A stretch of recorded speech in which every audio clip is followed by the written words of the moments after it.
Good morning, friends, and welcome back to another episode of BNN. This morning, we're delighted to have Ayyā Somā once again. Yay, Ayyā Somā! Ayyā Somā, as many of you may know, is an incredibly wonderful human being, and she's agreed to share her wisdom with us this morning. So we're all quite happy that she's here with us and sharing words of Dharma. As usual, she'll be giving a talk and at the end, question and answer. So please enter your questions at any time. And at the end of the talk, I'll read them out for her to answer. So without further ado, I'd like to pass it over to Ayyā Somā.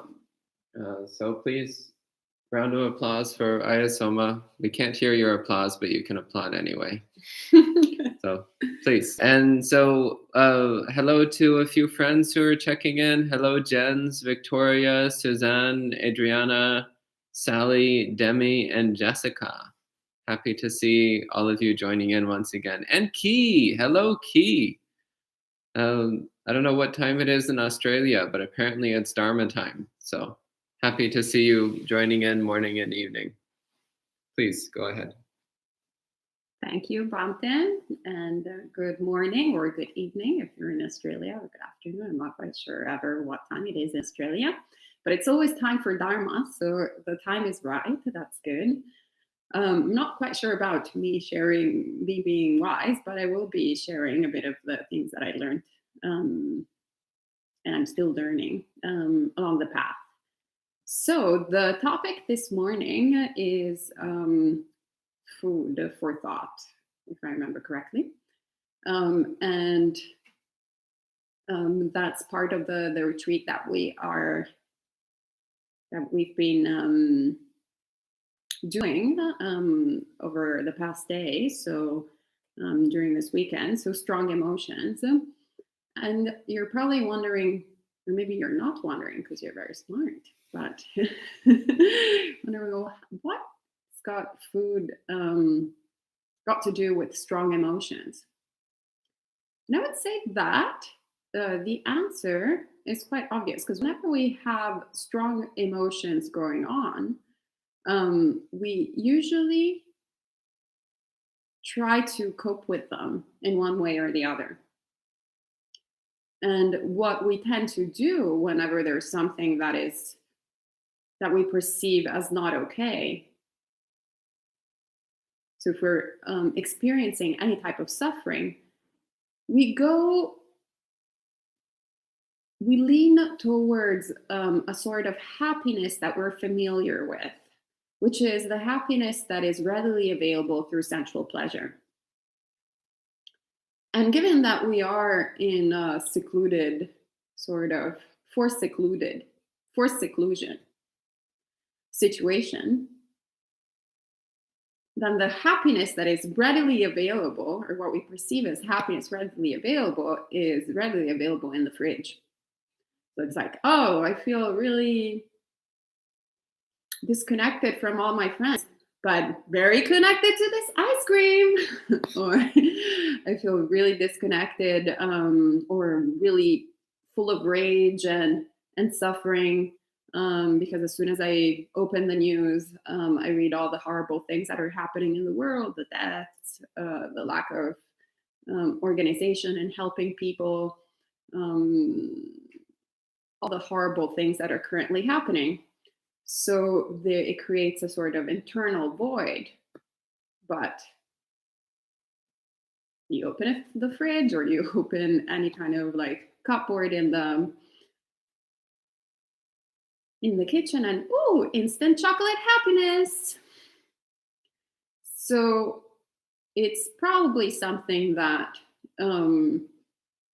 that has been a part of people's experience to one degree or another in the past days. And even here, I have to say, at the monastery, it was quite interesting, because at the very beginning of the pandemic, I started noticing that my mind was very much attracted once again to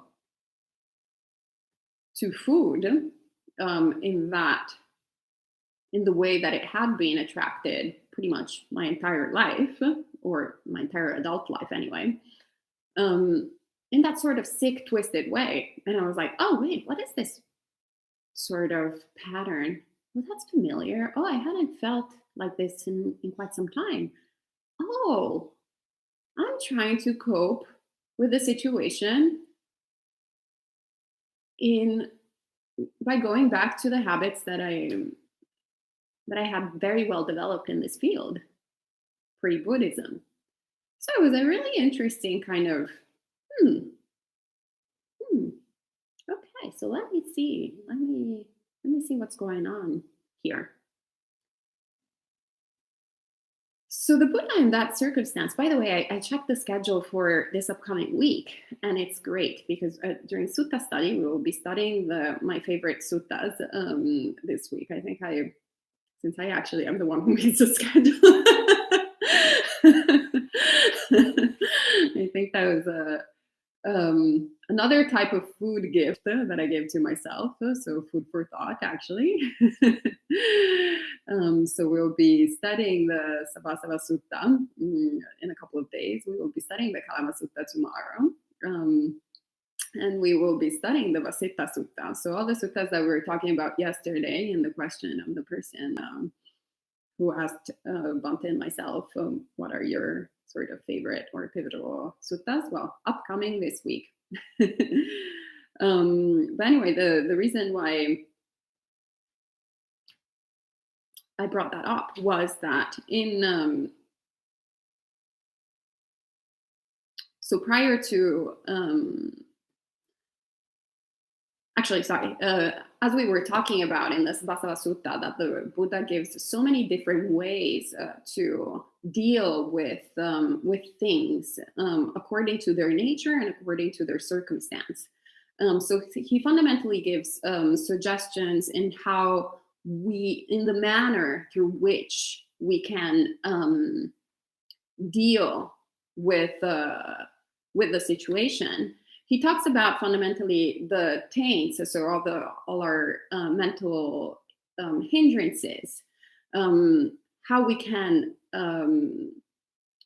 abandon them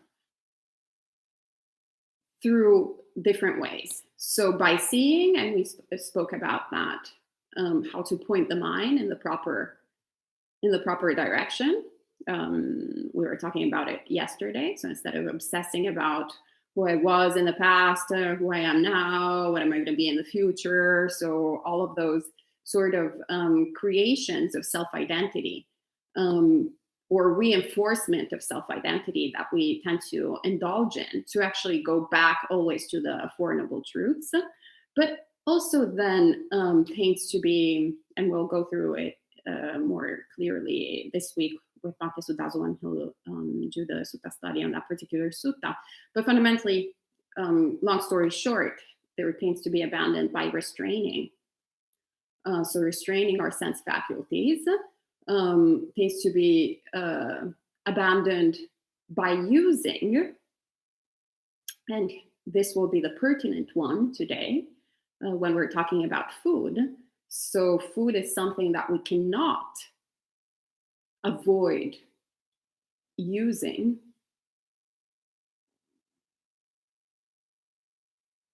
So it's not like the precept of not using intoxicants. You can't not use food. It is something that is absolutely important for your subsistence and for your spiritual practice, but you need to understand how to use it. So as you use it properly, then you start abandoning the defilements. And this goes hand in hand with restraining the sense faculties. Then there's, as we'll see in the sutta this week, tends to be removed by enduring, which we also spoke about actually earlier this week when we were talking about patience. Then tends to be abandoned by avoiding, for example, intoxicants or harmful circumstances as much as possible. Tends to be abandoned by removing, so any kind of harmful thought that we can have, and tends to be abandoned by development, so developing, on the other hand, wholesome qualities. So I love that sutta because it really gives you a comprehensive path, comprehensive idea of what is the appropriate response in each circumstance, in each situation that we kind of confront as practitioners. But going back to food, the topic of food, and the fact that we have to use it on a regular basis, it's really, once again, very important to see how we're using it right now. And then from there, seeing how does the Buddha recommend, how are we supposed to use this requisite? So if you have come on retreat here, but every day we actually recite this contemplation before eating. And it goes, wisely reflecting, I use alms food, so edible food, not for fun, not for pleasure, not for beauty, not for adornment, but only for the health and nourishment of this body, and for sustaining my spiritual practice. So very clear, very to the point, which is why I love the Buddha, because he already knows like the different ways through which we can use food. Even when we are not, going through, experiencing a sort of pandemic, a lot of times if you think about all your life, how many times were you bored and you're like, oh, this is fun. This looks like fun. Nutella. I don't know. Pleasure. Like, oh, the hottest restaurant in town. Let me try that. Oh, I never tried this type of pasta fusion with whatever kind of cuisine. For adornment, I have never actually used food in that way necessarily. But actually, now that I think about it, in the fashion industry where I used to work in, there were lots of fun adornments done with food that I probably was enjoying in a sort of indirect way, in a way that I wasn't creating the whole setup, except for actually now, see how diluted the mind is? Now I'm thinking, oh no, it's not true. Actually, in a lot of the fashion shoots at Elle, we would totally use food for adornment. Yeah. So if you look deeply, you can always find it. And for beauty, I want to look thinner, I want to look fatter, I want to look in a certain way, shape or form. So completely missing the point that we're actually eating for the sustenance of this body. And I remember when I was a teenager and I had to study. Well, I used to like reading a lot of books, and I had to study some of them too. And while I was studying them, I came up with how do you say not confronted. Anyway, at a certain point, I found this theory from Feuerbach, this German philosopher, and he presented the theory of like you are what you eat, and he was talking about it in terms of like the materiality, like the material substance of people, but also in terms of connected to Marxism, basically pretty much anything that we introduce in the mind in terms of which was very Buddhist actually in hindsight, in terms of all the sort of culture and religion and rights and whatever it is that are currently present in a particular country. And I was quite curious about that. It really made an impression in my mind back then. And that's also what I really appreciated, actually, even better in the Buddhist teachings, because the Buddha goes through it in a very detailed way of how important it is to not only pay attention to the nutriment that we put in the body, but also to the nutriment that we put in our minds. And whenever actually we are eating physical food, we are also introducing nourishment in the mind. So whenever we use food for fun, for pleasure, for adornment, for beauty, etc., we are also introducing food for thought.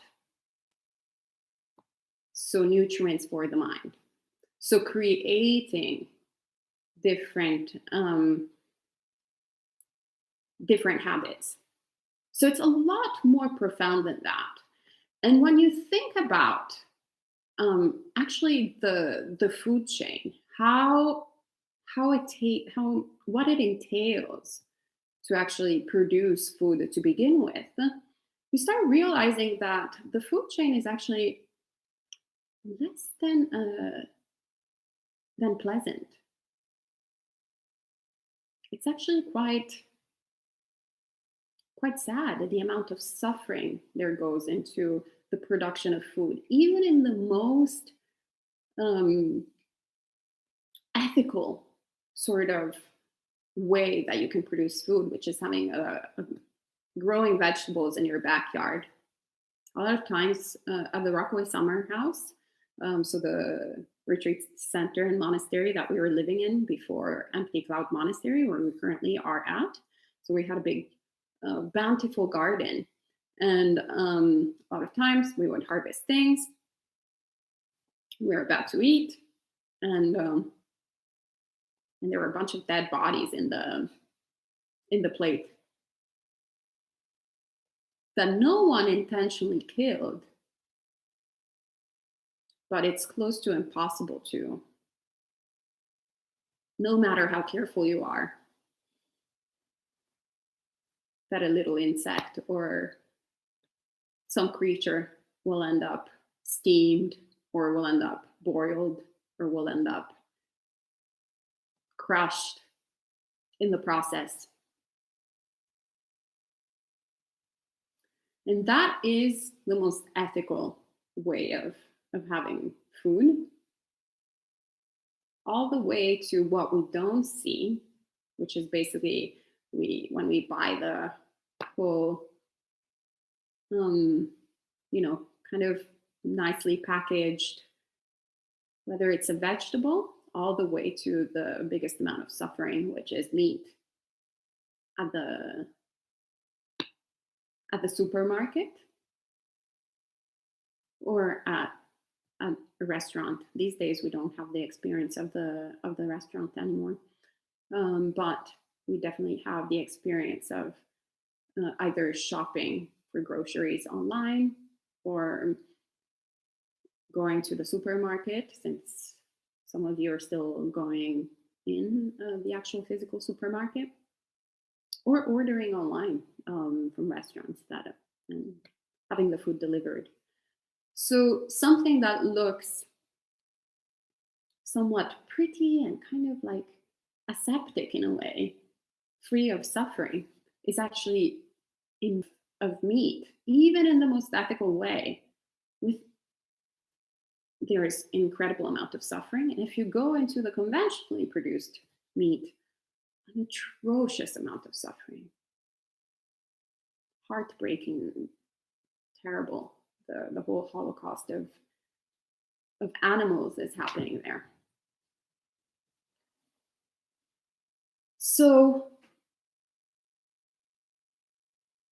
how, if you weren't, kind of born vegan or born vegetarian, which definitely was not my situation, when I think of all the times that I've eaten meat in my life, Has there ever been a moment in which I actually contemplated the suffering that there was behind a burger? Or was I focused on the pleasant and delicious side of it? All the way to the sort of leaf of lettuce. So that's when the Buddha actually, when he talks about the suggestion that he gives us on how to approach food, he actually uses a really strong simile that when I first read it, I was kind of shocked actually. And he talks about it in terms of, he uses this simile of a couple with a child that needs to cross the desert. And at a certain point, they run out of food. And their only way to survive, otherwise all of them are going to die, is to kill the son and eat the flesh of their son.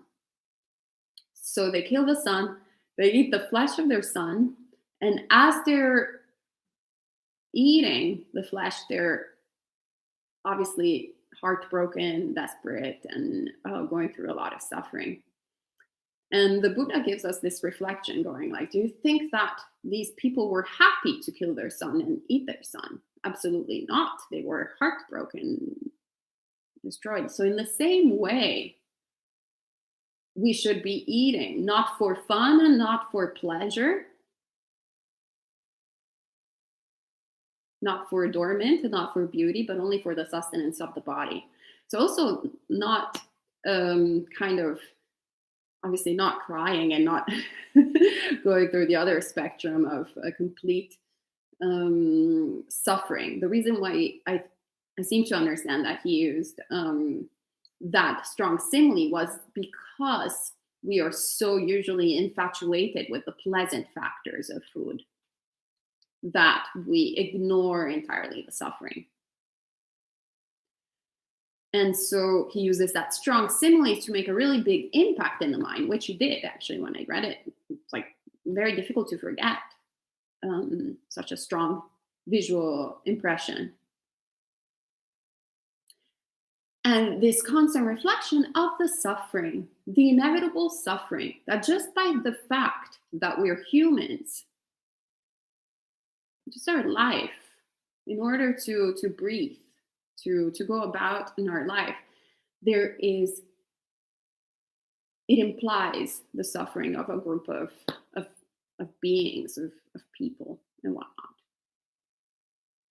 So it's a very lovely way actually to start getting a little bit disenchanted with food and actually think, well, where do I want to focus sort of my attention? Where do I want to point it? Do I want to point it in finding sensual pleasure and gratification in the fridge? Or can I do it actually in a more blameless way? Which is, for example, the pleasure that comes from samadhi. And that is blameless. All you need to do is sit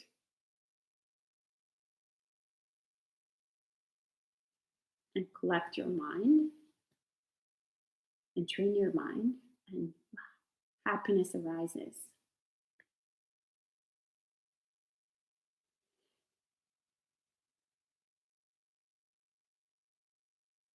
Isn't that lovely? Isn't that much better food for thought? That doesn't entail any type of suffering. It actually removes suffering from the world and from your existence, of course. So when we have these conversations of food, at the same time, it's also very important not to get into the, sort of other point of self-bashing or developing unwholesome mind states.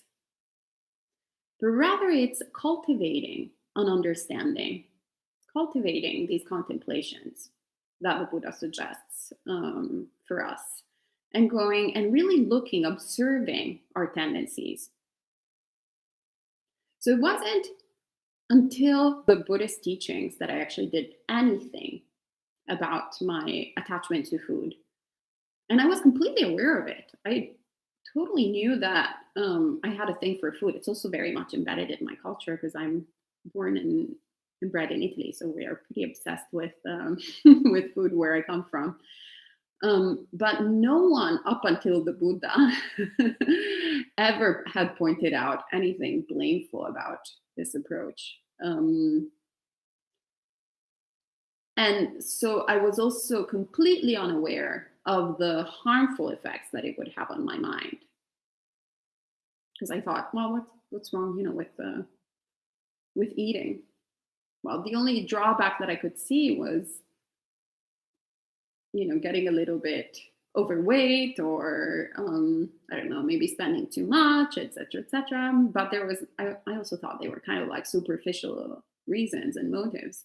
So it was an area of my life where I had never practiced self-restraint.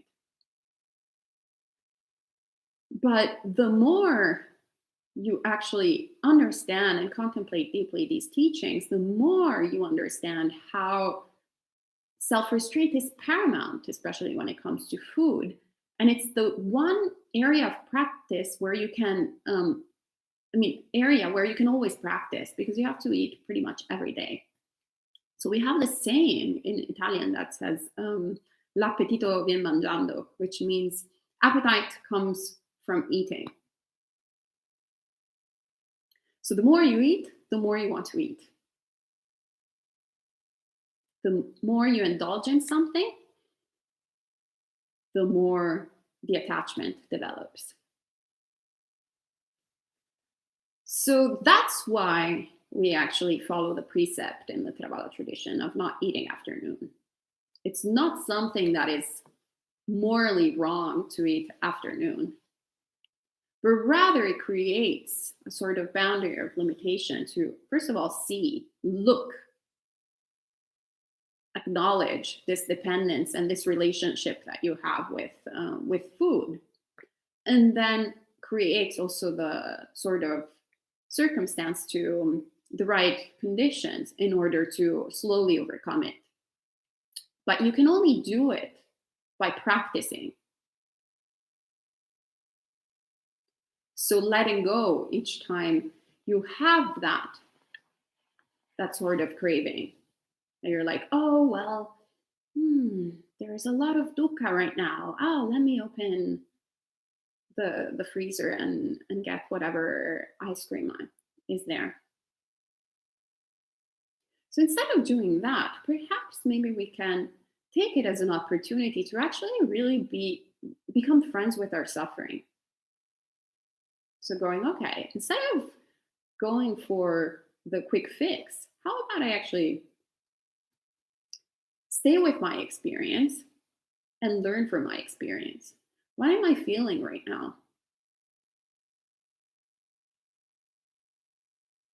There is a ship docked in New York City that is all equipped with medical supplies, and it's only occupied in its 1% because of whatever weird bureaucracy, etc., that is going on, and there are people dying. I'm experiencing a lot of suffering for that. How about instead of distracting myself, I actually take the moment to really understand what is going on in my mind. Not what is going on with the politics per se. I mean, there's also a place for that, but not within when we're experiencing these strong emotions, but really going, okay, this is what suffering feels like. And it's okay. I can be okay having this experience. I can become accustomed to it. And the more I become accustomed to it, the less I fuel it, and the more chances I have to transcend it. And that's when we start, I feel like, going in the right direction, where we are going towards the end, the cessation of suffering, rather than the sort of quick fix that creates more and more suffering, a layer of suffering after layer of suffering after layer of suffering.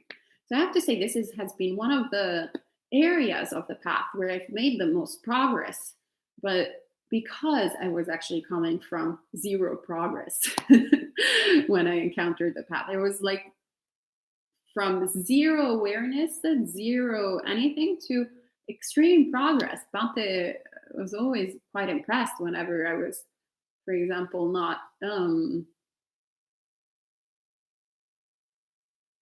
there was one time, like I think it was Neapolitan pizza is one of my favorite things. So someone had invited us for Neapolitan pizza, but it was not practical for whatever reason.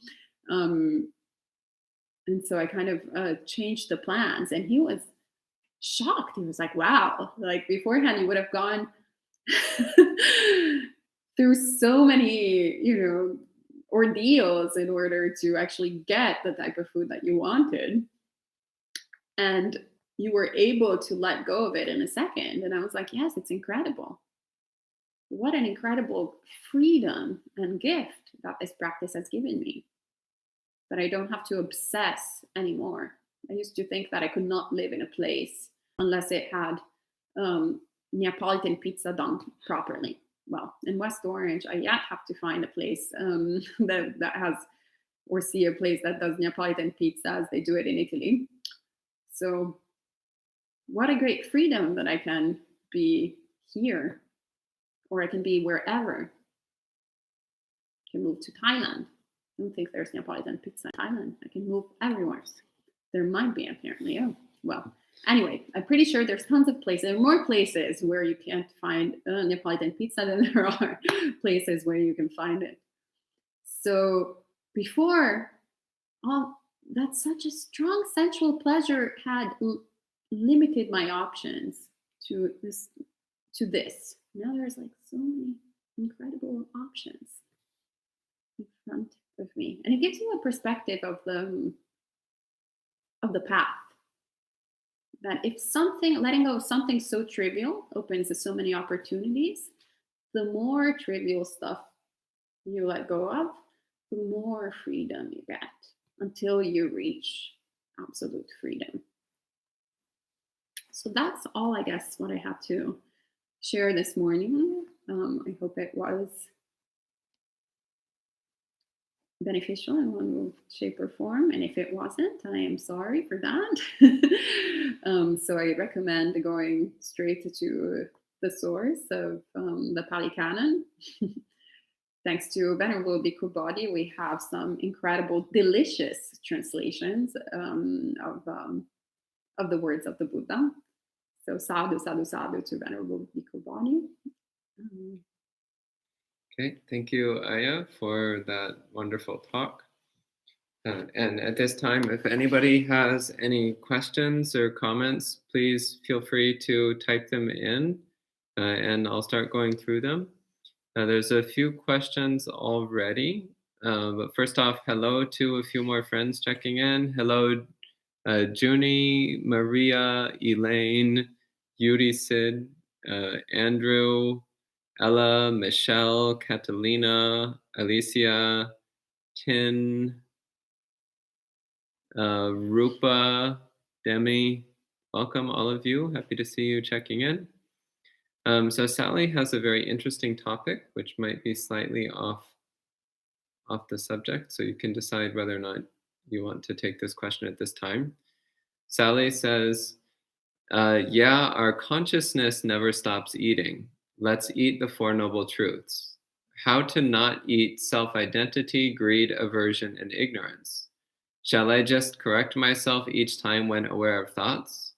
For example, every time when I arises, once I recognize it, I tell myself, there is not an I, just causes and conditions, intention arising. So can we reverse the self-identity trend?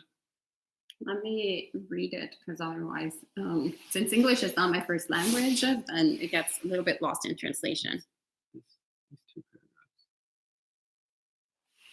Okay, so your consciousness never stop eating. Let's eat Four Noble Truths. How to not eat in self-identity, greed, aversion, ignorance. Shall I just tell correct myself each time when aware of thoughts. I definitely would not recommend going through that stream of consciousness, because then it's when the practice becomes a little bit too artificial and too mental constructs. So it goes like, not an I, just causes and conditions. Oh, really good, delicious causes and conditions. Oh, no, but not an I. No. There's no causes and conditions. But damn, ice cream, that's so good. No. Like it has to be, we need to find a way to really understand food for what it is in this case. So one of the greatest ways to do that is by stopping all the thinking and actually taking your food and slowly eating it, for example, mindfully eating it. So chewing, when you take a spoonful, you put your spoon back in the bowl and you chew the food completely and thoroughly. So if you have rice or pasta or whatever it is that you are eating, I remember doing it the first time. I think it was pasta that I had made, actually. It was really delicious. But generally, the way that I would eat the pasta is like, give me more, give me more. But instead, I took a spoonful, and at a certain point, the deliciousness becomes this like kind of sloppy, whatever, slob in your mouth. The texture is not that great. It's definitely not pasta al dente anymore. It's some whatever weird, kind of actually looks like cat, like, not that I ever ate cat food, but it has that sort of like idea anyway of consistency, and it becomes a less than pleasant experience. So you'll see becoming less and less infatuated with food the more you actually get into the really experience of it. You'll see that it takes forever to eat. You'll start contemplating, you'll start going to be more aware of the drawbacks of the eating experience. So it takes a long time. There's a lot of chewing and gastro, whatever, like fluids. And then if you eat too much, then there's a lot of drawbacks afterwards and fatigue. So we have a senior bhikkhuni here, and who used to be Ayya Somā, who used to be a healer actually when she was a lay person, or also while she was a monastic. I don't remember exactly the details, but anyway, her approach to food is extremely inspiring to me, because she never thinks in terms of like, yum, yum, yum, yum, yum, I want to eat this, yum, yum, yum, I want to eat that, but rather it's always this. Eating this root vegetable has these kind of properties that are good for that, for this ailment, or they will boost your immune system. So it's always seeing food as medicine, but not only specific foods. So I've had that in terms of like specific foods like goji berries, or I don't know, if I have a cold, I'm like, oh yeah, ginger, that's good for colds. But rather seeing every type of food as medicine, because that's what it is. It helps you, gives you nutrients to sustain your body. So the more you kind of shift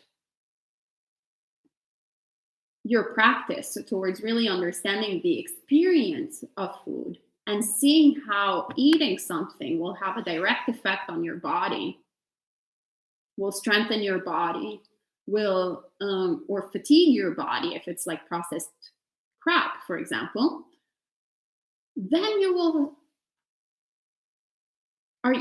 as you dispel ignorance, wisdom will arise.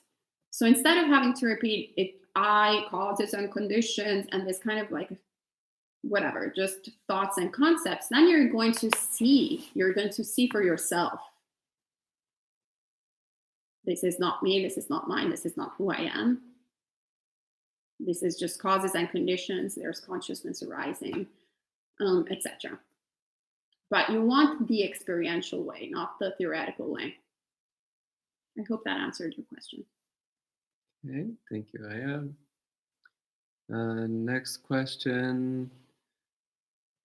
Jessica recommends that people watch episode 1 of volume 3 of Chef's Table, which is about Venerable Jeongkwan, a Buddhist nun in South Korea who grows and cooks food for the monastery.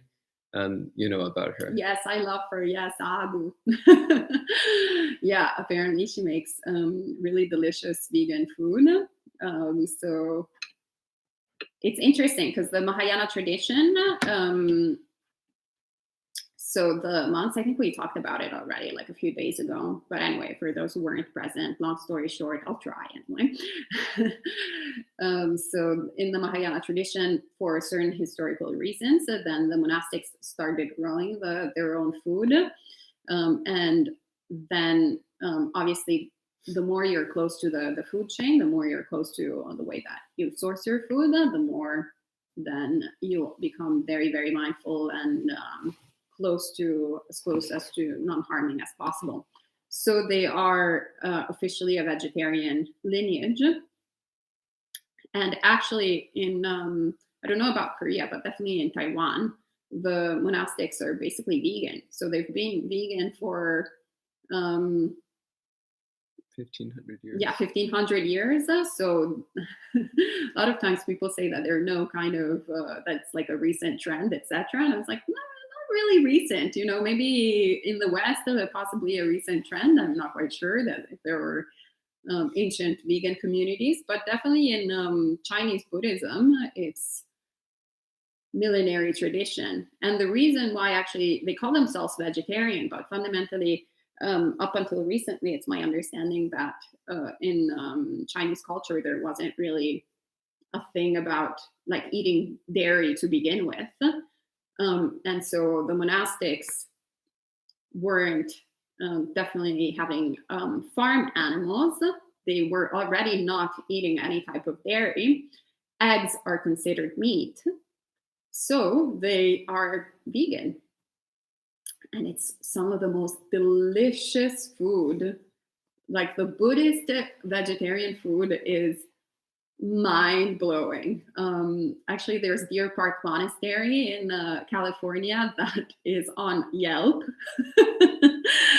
as not that the monastics did that, but apparently people started spreading the word around as like the best vegan like restaurant, not restaurant, available in California. So lots of people go there because they're all the monastics there that make this delicious Vietnamese vegan food. And I went there, and I have to say that it was very difficult to practice, and not for fun, not for pleasure. Okay. And Alicia says people with food disorders like anorexia or bulimia have to be very careful with these teachings about food. It could trigger them to come back to relapse with food disorder. Absolutely, yes. So very important, once again, to always look at whatever are the conditions that one is experiencing. So it was what we were talking about yesterday in terms of go left, go right, go right. So if you already have a sort of kind of relationship, specific relationship with food that is a medical condition, then it's very important not to improvise, but be actually humble enough to go to a healthcare practitioner who is an expert in the field and be guided by them. So it's no different than breaking a leg. So if you break a leg, then you probably do not want to try and do the lotus position, even though Bhante will suggest the lotus position. You actually go to a physician and you go, okay, how can I heal my leg and then maybe in the future, once the leg is healed, I can practice in the way that Bhante Sudasa is suggesting to practice the lotus position. So really keeping it real. Like, we have to be smart about practice. We shouldn't just copy and paste to whatever our situation is. We have to see, what do we have any kind of medical problem, medical issue, and we go to people who are certified in the field, who are trained in the field, and always watching our mind. Even if we don't suffer from anorexia or bulimia, always checking our minds and seeing, okay, is this practice, if I'm seeing food like this, am I veering too much to the direction of aversion? And if I am, then I'm not practicing correctly. So we want to practice the middle way. So it's not that the Buddha there's actually this beautiful passage in the suttas where it describes the experience of the Buddha while eating. And it's not like he was like, yes, I'm eating feces, it's the same as eating like a pumpkin pie, like I don't care, everything is the same. No, it's not that. So he fully understands. He's fully present with like a pleasant experience. So if he's having Neapolitan pizza and it's a pleasant experience, he has the experience of pleasantness, but without attaching to it, without obsessing about it, without thinking, oh, I can only live in a place where Neapolitan pizza is close to me and I can have the quick fix whenever I want. No, there's none of that. But someone will be fully present, chewing every single bite. So really understanding the experience. And that's why it's the middle way. It's not obsessing about it, and it's not hating it. And it's not pretending that you're not having the experience to begin with. But fully being, once again, in the experience, fully understanding what you're doing without any greed, hatred, and illusion. Okay, thank you. And then several people, Jessica, Andrew, and Suzanne, all echoed that they didn't really start to get a handle on their food issues until they started practicing Buddhism. A bunch of thank yous. Suzanne says, great talk for all of us alone with our refrigerators. Junie says, Ayya, you are the best teacher because you truly lead by example, and now I don't feel guilty about all the wandering thoughts about food. P.S. You are also really funny and always super interesting. Oh, so sweet. Yeah. Maria says, thank you, Ayya, very helpful. Which foods cause less suffering to other beings and to myself?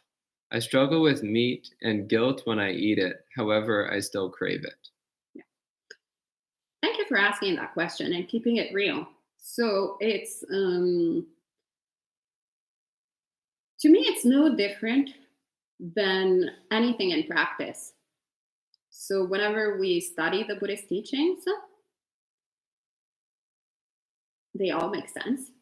And we all have the aspiration to have a mind free of greed, hatred, and delusion.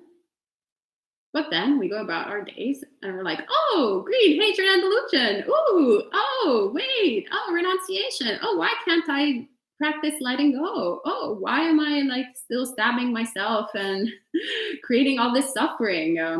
It's only a problem if you make it into a problem. Why am I making it a problem?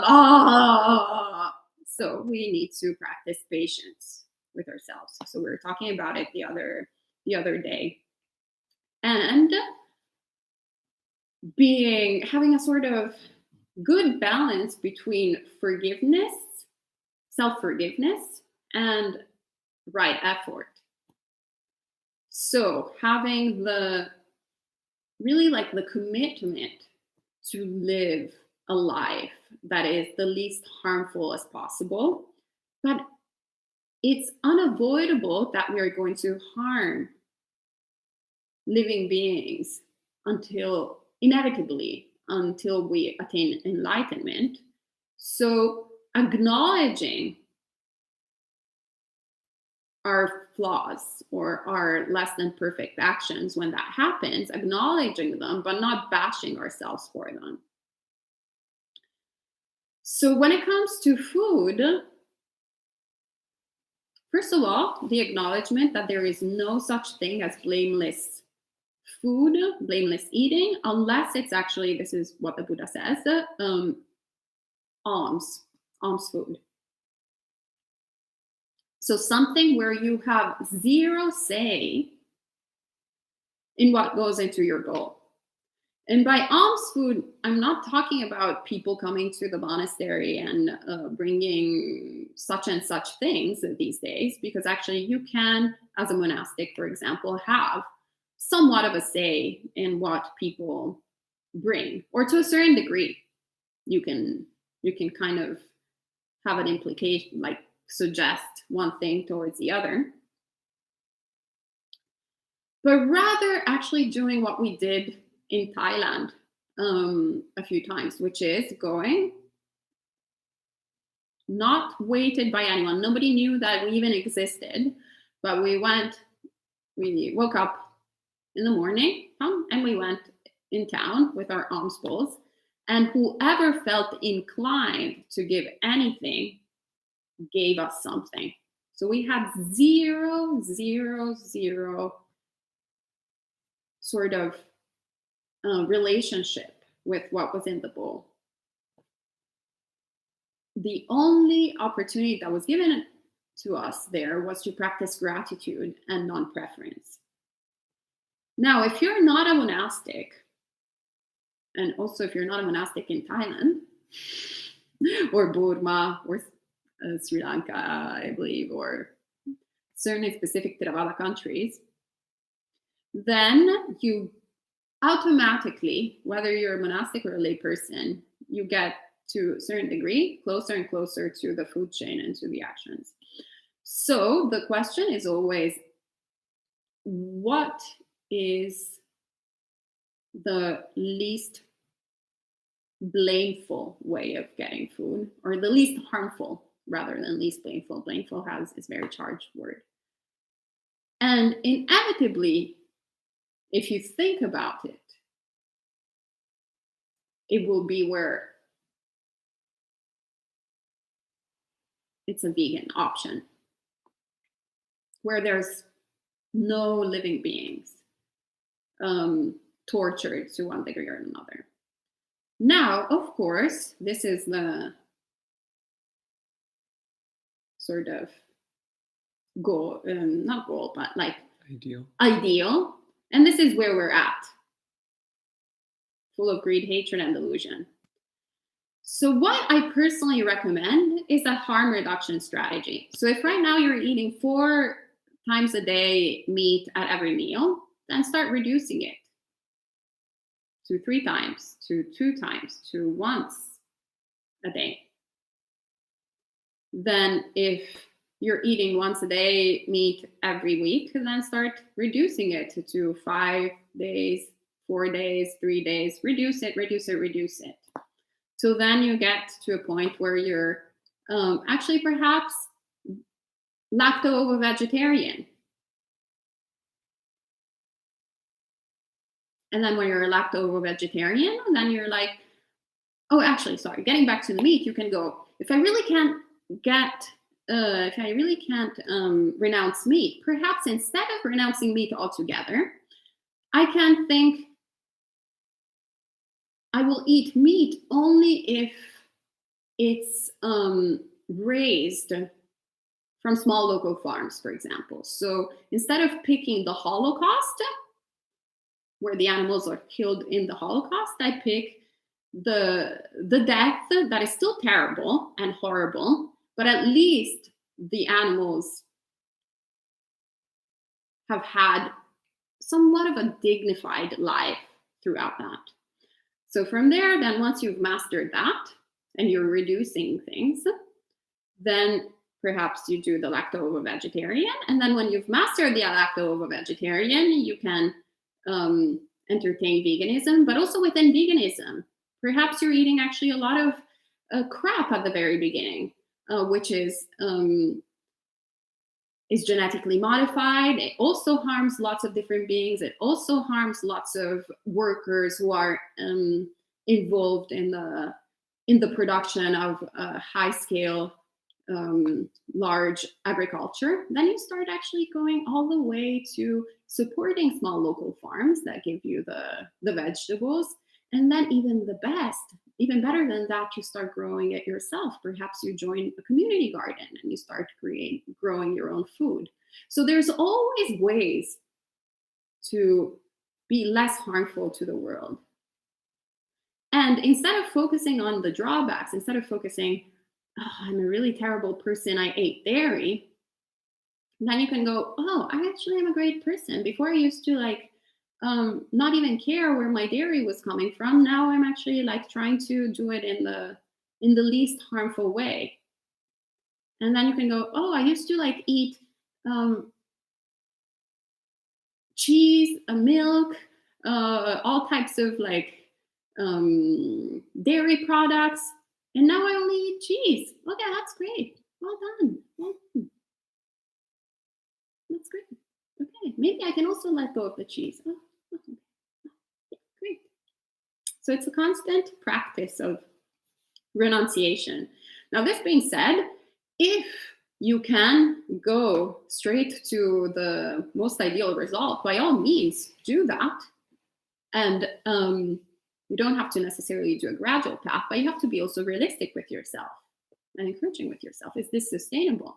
And always recollecting your own goodness, always recollecting, saying, oh, what a great person I am, that I am thinking about the welfare of so many different beings. And you'll also see what is very beautiful, actually, is that the more you go towards you make choices that do not entail harming others, the more you'll also see how your relationship in seeing animals shifts. And so instead of, for example, we have rescue chickens here at the center, and some of them were killed by a raccoon. And I remember some people, the sort of comments that they would make. Had it been Stan and the cat, had he died, I doubt that anyone would have made comments like they made about the chickens, which was, well, it must be really terrible that now you can't have eggs every day. Or it's yeah, it's really, I can't remember. Anyway, in terms of, it was all related to the utilitarian aspect of the animal. Well, I was actually quite distraught because it was, I was attached to the chickens. No different than I'm attached to Stan. And I really was upset when they died. So I was in shock when people were talking about these sentient beings like some sort of producers of food. But then you would also hear people making comments like, oh, they're probably very delicious to eat, or stuff like that nobody would say about Stan.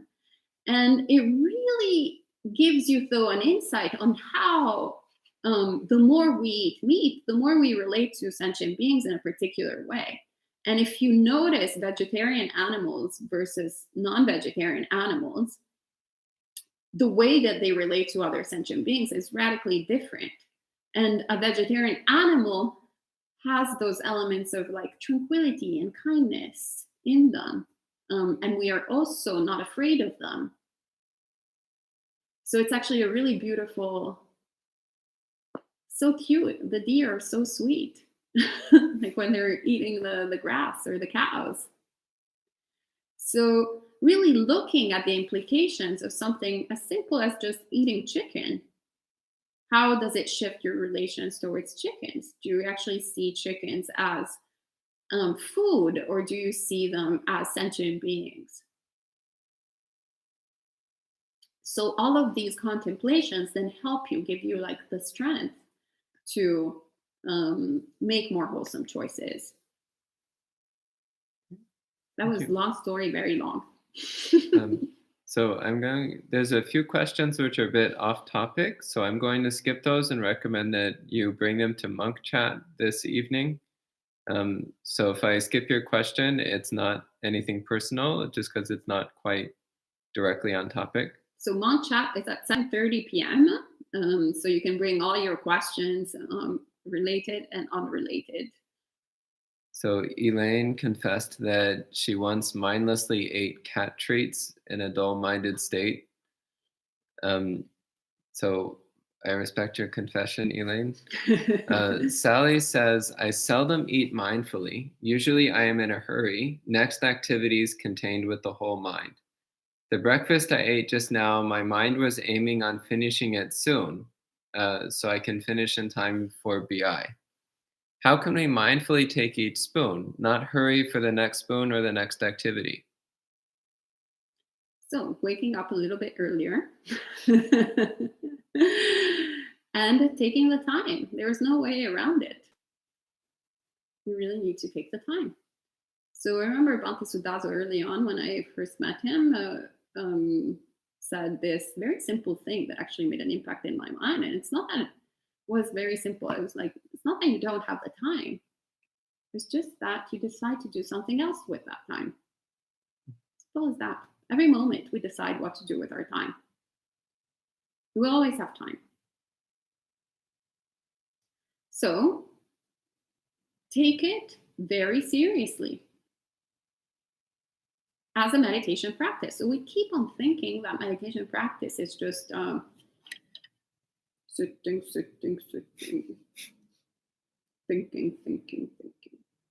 No, it's not. It's just part of it. You have to shift every single thing that you do throughout the day to reflect on Dhamma, to contemplate on Dhamma. And that's when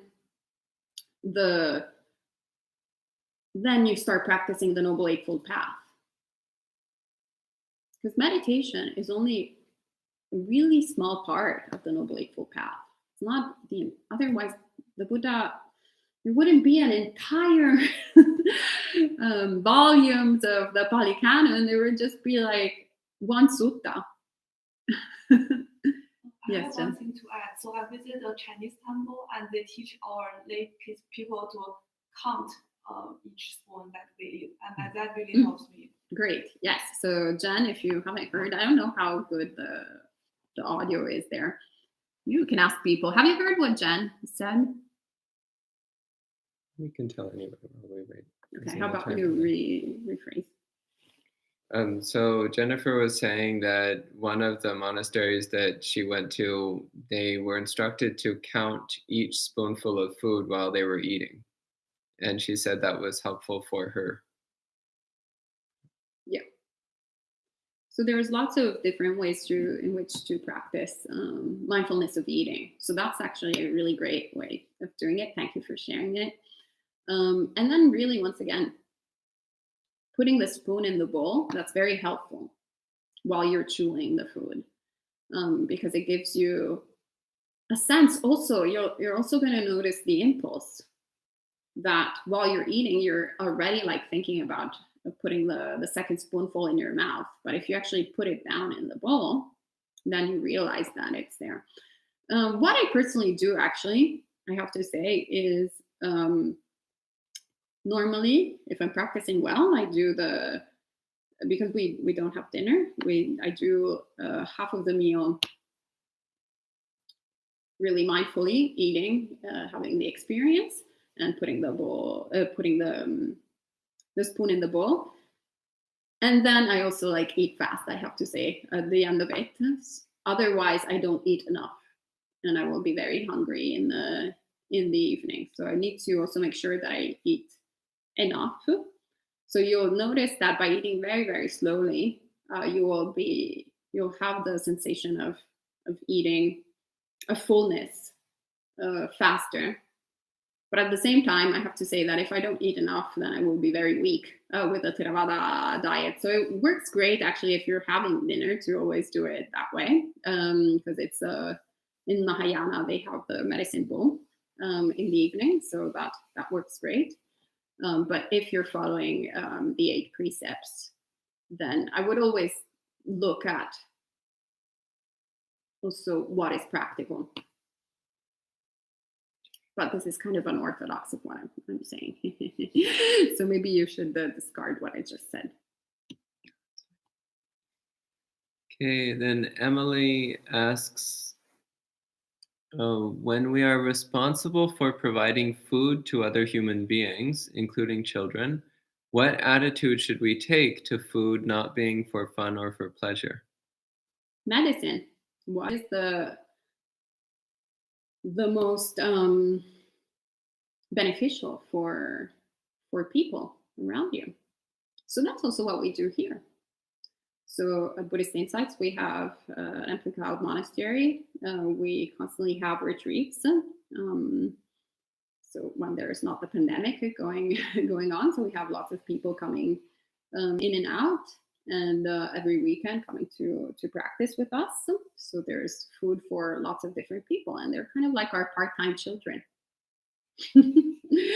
Or part-time uncles and grandparents, or whatever.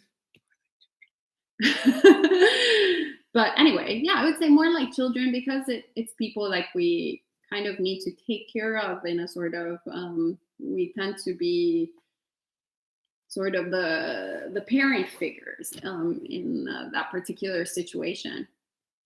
So at the very beginning of our retreat center, I used to have a different approach with food that I shared earlier. So I think I would start cooking like 2 days in advance. It was absurd because we only have 1 hour during retreats to cook. So in order to create these like really delicious meals for fun, for pleasure, for dormant, etc., I couldn't possibly make all that food in 1 hour. In fact, I was so angry. I was a lay person back then. I remember getting like kind of angry, or not quite happy with Bante. I was like, oh, that's not proper to just make food in 1 hour. So I would like spend all these days making this really elaborate food, and so much dukkha. But then because there was so much work at BI, and also my practice started developing further, then I realized, well, what's the point here? So the point here is to feed people nourishing food, really wholesome, good food. So I started simplifying things. So now I only make very simple food within the hour time that is nourishing, that is good. And we focus, as the organization did since day one, on the ingredients. So where are we getting the ingredients from? So we try to get them in the most ethical way, which is either having a garden. So the Rockaway Summer House, as I said, we had a garden, and we're planning on having also a community garden here at Empty Cloud as time goes by. And then also the rest of the food, we source it in the most ethical way that we can. So we work with Lancaster Food Co-op, which is a great co-op that distributes all the food from small local farms, and it's delicious. So it's great, incredible. People always ask, oh, can you give me the recipe of this and the recipe of that? And the recipe is just go to your local farmer's market, support local agriculture, grow it yourself, and that's 99% of the recipe. Because you actually don't need to make elaborate recipes. You just need to have really nutritious food. It's also very interesting because if you give crappy like greens from the supermarket to the chickens, which I did yesterday because we had some crappy thing that whatever had just appeared in the fridge that was from the supermarket, and we gave it to the chickens just to see their reaction. They were like, what is that dead stuff? Like, I'm not eating that. But they will eat all the fresh greens from the farms, or especially when they're grown in the yard. Oh, wow. They just go crazy for the spinach, crazy for any single green. And so why is that? Because actually chickens are much smarter than we are in that respect. So they don't focus on the appearance of food. They focus on what is actually going to give me the nutrients. So they can tell the difference between this has been harvested a month ago and it has the appearance of lettuce, and this was actually harvested yesterday or a couple of hours ago, and this is I will harvest this. So as soon as you harvest something, it starts dying and depleting nutrients.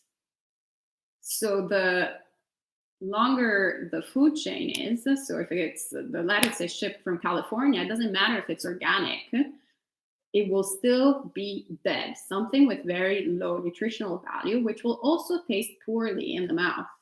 That's why we have sense of taste. It's not to have a pleasant experience at Dunkin' Donuts, but rather it's because physically, if something tastes good, it's because it's nutritious. It gives us energy. And then it tastes bad because it's something, or it smells bad because it's less ideal for our nutrition, for our body. Then, of course, now we live in industrialized capitalism society. So they did a lot of analysis and studies on how we're kind of wired with the body, and they create all these products that trick our senses into then becoming addicted to one particular sort of chemical processed food towards another. But anyway, besides the point. So to get back to your question, then look, what is wholesome? What is nutritious? This is how actually my mother raised me. I couldn't eat, for example, sugar. I think I could only eat stuff with sugar once a year. She was very strict, but I don't have any cavities. Thanks, Mom. She would make everything from scratch, very simple food, but everything from scratch. She never bought any processed things. No microwave, ready in 5 minutes, whatever stuff. So always looking what is wholesome, looking at food as medicine. So since she's an old school generation Italian mother, then she had that approach of food as medicine. And of course, it has to also be tasteful. So she makes it very simple, but also like, tastes good. And I have the same approach. So like when we make things here, that's the priority. Where is the food coming from? Is this going to nourish the people that are here and sustain their spiritual practice? Yes, then it will be present. If not, it won't. Okay. Then Sally asks, some vegetarians sometimes have to eat meat just because people who care about them want them to get enough nutrition.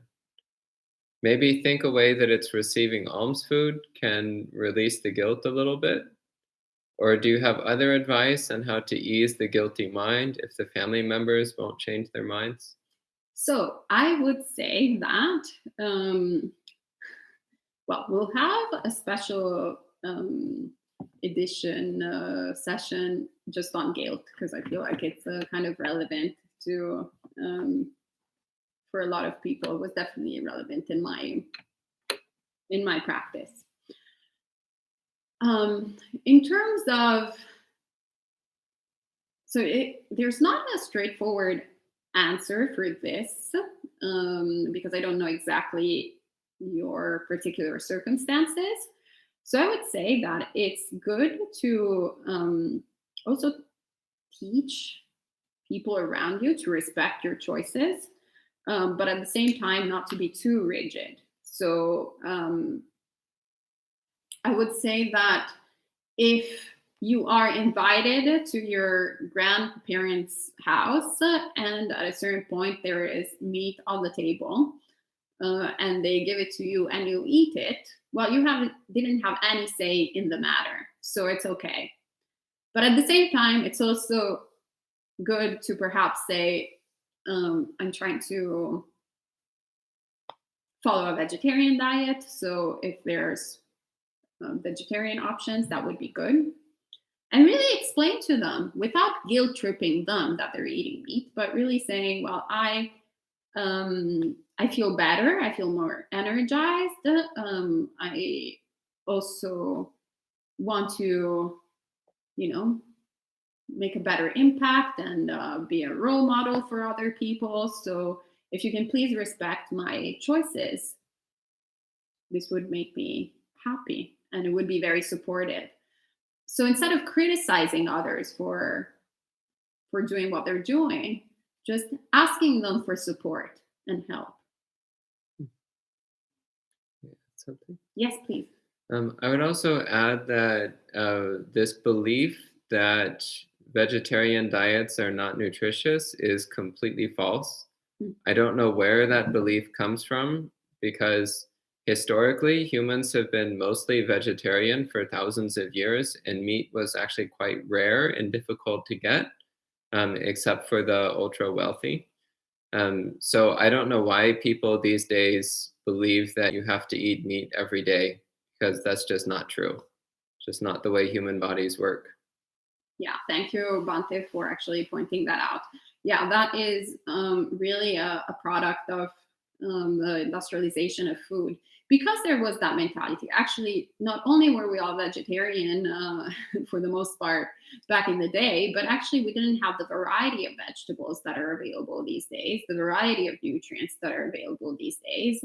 Hence, that's why meat was such a prized thing to eat, because since perhaps maybe all you had available was say wheat for long periods of time, then that would create, or rice for long periods of time, and nothing else besides that, then you would have a very low nutrient, like you could develop certain sicknesses.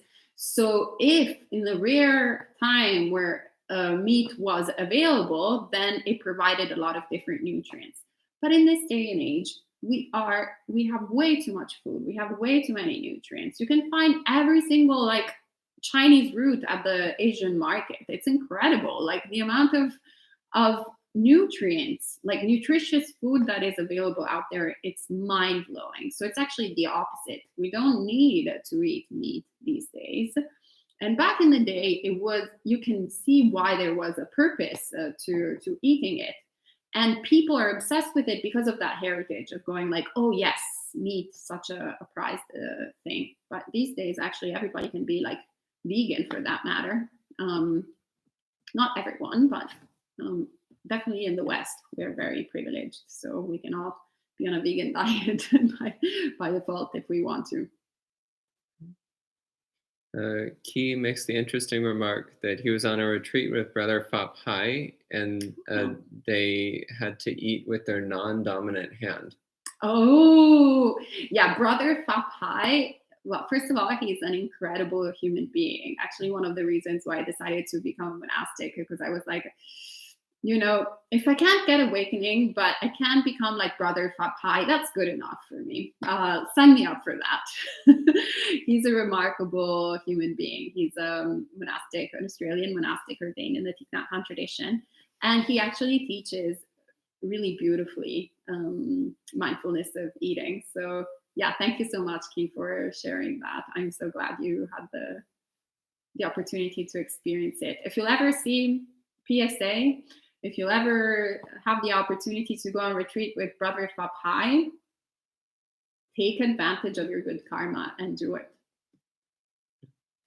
And last question, Ki asks, why are Mahayana monks allowed to eat after lunch? Do you want to answer that, Bante? So historically, the explanation for this was that so Buddhism started in India, which is a mostly tropical climate. And the monks were, at the time, the monks were spending most of their time just doing meditation and study. So the body didn't need much food, so they were able to get by just fine, only eating in the morning. But then as Buddhism spread to other countries and other climates, in China, for example, in northern China, it can be quite cold. In the mountains of China, it can be quite cold. Also, the monks were doing a lot of physical labor all day long. So for those reasons, they started to have a small meal in the evening as a way of keeping their bodies going when they were faced with those conditions. That's my understanding anyway, as to where that the historical precedent for Mahayana monks eating in the evening. Yeah, it's a medicine, also called medicine bowl. That said, you'll also find that there are many Mahayana monasteries which do keep the practice of not eating after noon. So they're a minority, but there are quite a number of them.